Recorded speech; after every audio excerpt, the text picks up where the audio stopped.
జై జవాన్ colony shopping కాంప్లెక్స్ను స్వాధీనం చేసుకున్న జీహెచ్ఎంసీ కాప్రా సర్కిల్ పరిధిలోని ఏఎస్రావు నగర్ డివిజన్ జై జవాన్ కాలనీ షాపింగ్ కాంప్లెక్స్ను ఎట్టకేలకు greater Hyderabad municipal corporation GHMC స్వాధీనం చేసుకుంది. గురువారం GHMC deputy estate officer Lavanya సిబ్బందితో కలిసి కాంప్లెక్స్లోని 10 స్వెటర్లకు తాళాలు వేసి స్వాధీనం ప్రక్రియ పూర్తి చేశారు. ప్రభుత్వ నిధులతో నిర్మించిన ఈ షాపింగ్ కాంప్లెక్స్ ఇన్నాళ్లు కాలనీ సంక్షేమ సంఘం ఆధీనంలో ఉండేది. దీని స్వాధీనంపై సంవత్సరాలుగా వివాదం కొనసాగుతూ వచ్చింది.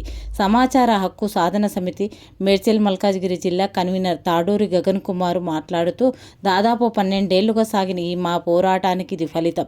అనేక సార్లు విజ్ఞప్తులు, ఫిర్యాదులు చేసిన తర్వాత ఈరోజు సమస్య పరిష్కారమైంది. ముఖ్యంగా రాష్ట్ర ప్రభుత్వం ప్రారంభించిన ప్రజావాణి కార్యక్రమం ద్వారా మన డిమాండ్ నెరవేరిందని తెలిపారు. జీహెచ్ఎంసీ ఎస్టేట్ విభాగం అధికారులతో పాటు ఈ సమస్యను ప్రజల ముందుకు తీసుకెళ్లిన ప్రింట్, ఎలక్ట్రానిక్ మీడియాకు గగన్ కుమార్ ధన్యవాదాలు తెలిపారు. అలాగే స్వాధీనం చేసుకున్న స్వెటర్లను ఓపెన్ టెండర్ల ద్వారా నిరుద్యోగ యువతకు కేటాయించాలని ఆయన డిమాండ్ చేశారు. గత 12 సంవత్సరాలకు అద్దె రూపంలో వసూలైన దాదాపు 1 కోటి రూపాయలను ప్రభుత్వం రికవరీ చేయాలని కోరారు. అవసరమైతే ఈ విషయమై న్యాయ పోరాటం కూడా చేస్తామని గగన్ కుమార్ స్పష్టం చేశారు.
फोर అది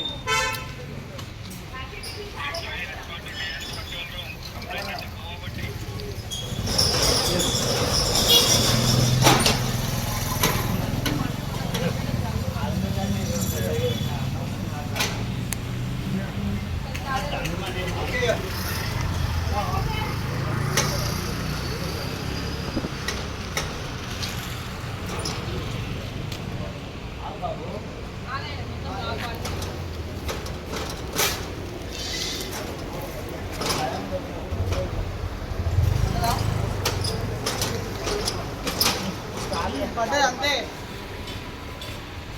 అంతే ఉన్నది కంప్లీట్ జరగం కొంచెం నమస్తే మేడం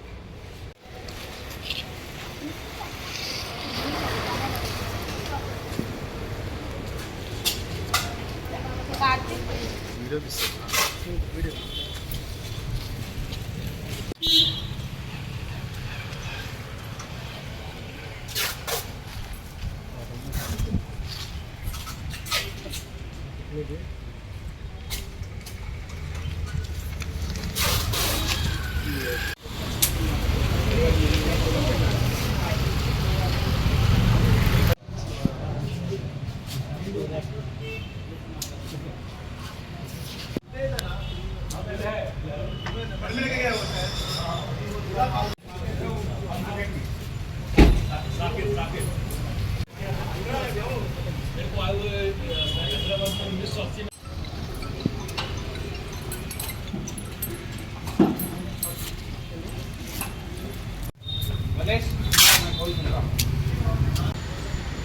ఈరోజు చాలా శుభపరిణామ దినం.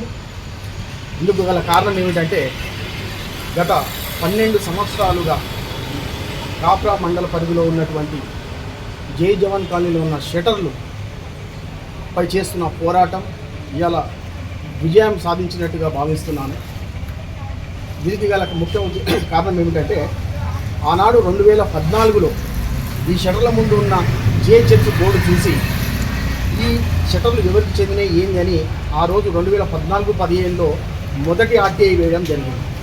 మరి ఆ రోజు నుండి ఈ రోజు వరకు అంచెలంచెలుగా ఒక్కొక్క రిప్రజెంటేషన్ గవర్నమెంట్కి కానీ అధికారులకు ఇస్తూ వస్తున్న క్రమంలో నేడు చివరి దశగా ఈరోజు జై జవాన్ కాలనీ షటర్లు ఏవైతే 10 షటర్లు ఉన్నాయో ఈ 10 షటర్లకు జిహెచ్ఎంసీ ఇక్కడ చూడొచ్చు ఈరోజు సీజ్ చేయడం జరిగింది. అంటే సుదీర్ఘ దశాబ్ద కాల పోరాటం వెనుక నా కృషి ఎంత అంటే ఈ షటర్లు ఏ డబ్బులతో నిర్మించారు, ఈ డబ్బులు నిర్మించినది ఎవరు ఇచ్చారు అంటే ప్రజల డబ్బుతోని నియోజకవర్గ అభివృద్ధి కోసం ఆనాడు ఎమ్మెల్యే గారు కేటాయించిన డబ్బులతోని షటర్లు కట్టిన తర్వాత ఈ షటర్ల నుంచి ప్రతి నెలకు 50 నుండి 60 వేల రూపాయలు వస్తున్న రేటు ఎక్కడ పోతుంది, ఈ డబ్బు అంతా ఏమవుతుంది, ఇది ప్రజల డబ్బు, ఇది ఒక ప్రభుత్వం డబ్బు అని చెప్పి ఆ రోజు నుంచి ఈ రోజు దాకా చేస్తున్న పోరాటంలో చివరగా ఈరోజు నేను చేసిన పోరాటానికి ఫలితంగా అధికారులు స్పందిస్తూ ఈరోజు ఈ 10 షటర్లు కూడా సీజ్ చేస్తున్నారు. అధికారులు కూడా ఎస్టేట్ అధికారులు కూడా అక్కడే ఉన్నారు. మరి అధికారులు లేట్ అయినప్పటికీ కూడా గత 10 ఏళ్లలో చేయలేని పని ఈ ప్రజాప్రభుత్వం ఏర్పడ్డ తర్వాత చాలా కొనసాగింది.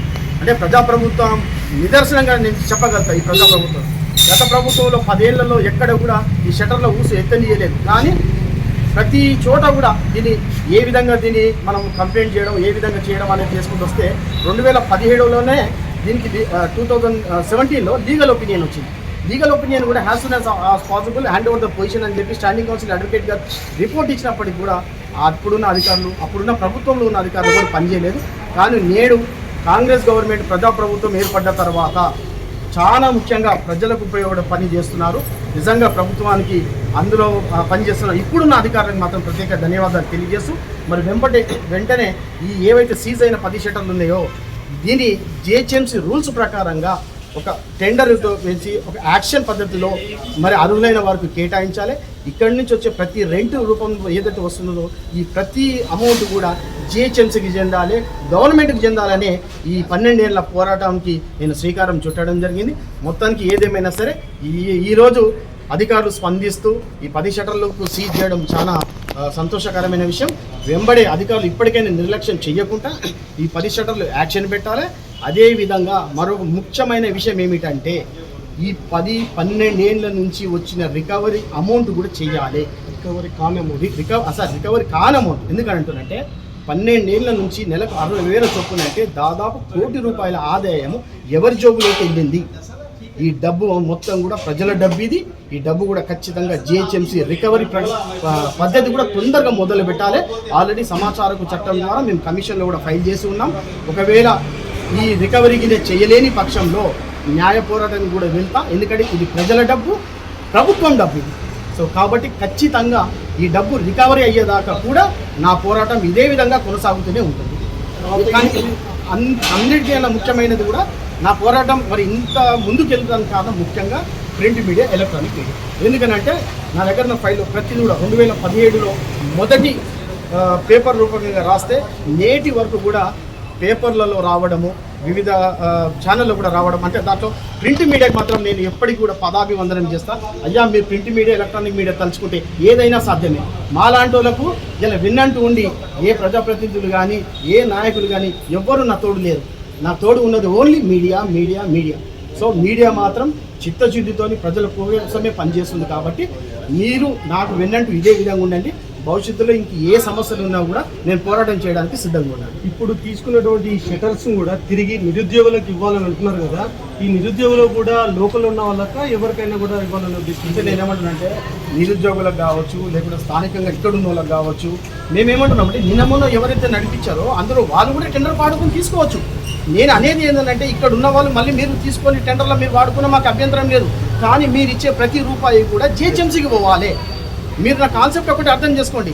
నేను ఇక్కడ ఎవరికి షాపులకు వ్యతిరేకం కాదు. జిహెచ్ఎంసీ చేయాలి. ఇప్పుడు మీరు ఏదైతే కడుతున్నారో డబ్బు, ప్రతి డబ్బు కూడా జిహెచ్ఎంసీకి పోవాలి, గవర్నమెంట్కి చెందాలి.